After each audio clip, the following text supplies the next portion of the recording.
Hello friends, welcome to my channel. টি-20-র পর একদিনের সিরিজও জিতল ভারত। চ্যাম্পিয়ন্স ট্রফির আগে রানে ফিরল অধিনায়ক রোহিত শর্মাও। ভারতের জন্য চিন্তার কারণ হয়ে রইল শুধুমাত্র বিরাট কোহলি। কটাকেও রান পেল না তিনি। রবিবার ইংল্যান্ড 304 রান করেছিল, জবাবে ভারত 34 বল বাকি থাকতে জয় রান তুলে নেয়, সেই সঙ্গে জিতে নেয় সিরিজও। জাদেজার ভেলকি। কটকের পিচে ভেলকি দেখালেন অভিজ্ঞ জাদেজা। 10 ওভারে 35 রান দিয়ে 3টি উইকেট তুলে নিলেন তিনি। Ben Duckett, Joe Root, Jamie ওভারটনের উইকেট তুলে নিলেন জাদেজা। তার দাপটে ইংল্যান্ডের মিডল অর্ডার ভেঙে পড়ে, যে কারণে বড় রান তোলার ইঙ্গিত দিয়েও থমকে যায় ইংল্যান্ডের ইনিংস। একসময় মনে করা হচ্ছিল 350 রান তুলে ফেলবে ইংল্যান্ড, কিন্তু জাদেজার দাপটে 304 রানে শেষ হয়ে যায় তারা। শুধু গুরুত্বপূর্ণ উইকেট নেওয়াই নয়, রানও আটকে রাখেন তিনি। রোহিতের রানে ফেরা। ছক্কা মেরে 17 রান করলেন রোহিত, বুঝিয়ে দিলেন আবার আগের মেজাজে ফিরেছেন। যে রোহিত মারার বল পেলে মারবেনি, তিনি যতই 0 রানে ব্যাট করুক বা 17 রানের মুখে, ছক্কা মারতে দ্বিতীয়বার চিন্তা করবেন না। রোহিতের 90 বলে 119 রানের ইনিংস ভারতকে 305 রানের লক্ষ্য তাড়া করার কাজটি সহজ করে দেয়। আদিল রশিদের বলে ছক্কা মেরে 17 রান করেন রোহিত, যিনি কিছুক্ষণ আগেই বিরাট কোহলিকে আউট করেছিলেন।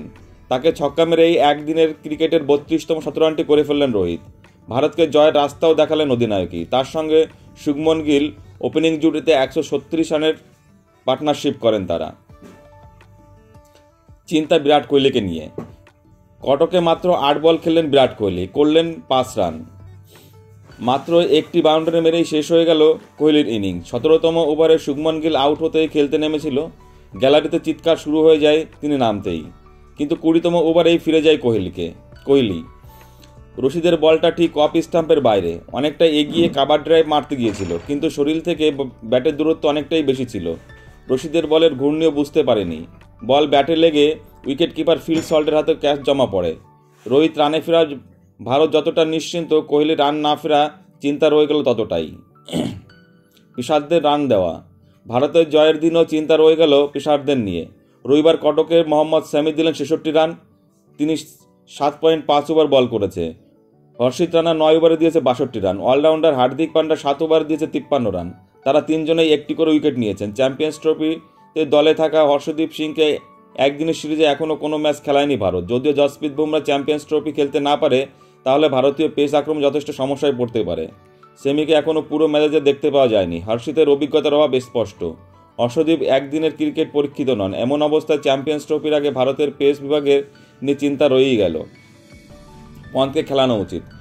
লোকেশ রাহুলের অস্ট্রেলিয়া টেস্টে ভারতের একমাত্র ভরসা ছিল, তিনি দলকে টেনেছিলেন, কিন্তু একদিনের ক্রিকেটে ইংল্যান্ডের বিরুদ্ধে আগের ম্যাচেও করেছিলেন 2 রান, এই ম্যাচে করলেন 10 রান।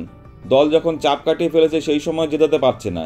এটা তার জন্য ভালো বিজ্ঞাপন নয়, যেখানে ঋষভ পান্তের মতো একজন প্রতিভাবান ব্যাটার বসে রয়েছে। শেষ একদিনের ম্যাচে তাকে খেলিয়ে দেখে নিতেই পারত ভারত। শেষবেলা উইকেট হারানো। গত ম্যাচে জিতে রোহিত জানিয়েছিল শেষ দিকে একের পর এক উইকেট হারানো উচিত হয়নি। দল জেতার মুখে পৌঁছে গিয়েও উইকেট হারিয়েছে, সেটা কটকেও দেখা গেল। এই রোগ দ্রুত সারাতে চাইবে ভারত। যে সময় উইকেট পড়েছে তখন ম্যাচ ভারতের হাতে, তাই জিততে অসুবিধা হয়নি। কোনো ম্যাচে সেটা নাও হলে যথেষ্ট সমস্যায় পড়তে পারে ভারত। শুরুর দিকে ব্যাটাররা রান না পেলে তখন রাহুলদের আরও দায়িত্ব নিয়ে খেলতে হবে, যা কটকে দেখা যায়নি। বন্ধুরা, তোমাদের কি মনে হয়, চ্যাম্পিয়ন্স ট্রফি ভারত কি জিততে পারবে? প্লিজ কমেন্টস করে জানিও। আর ভিডিওটি ভালো লাগলে অবশ্যই লাইক, কমেন্টস এবং শেয়ার করে দিও বন্ধুরা, এবং চ্যানেলটি সাবস্ক্রাইব করে দিও। সকলে ভালো থেকো, ধন্যবাদ।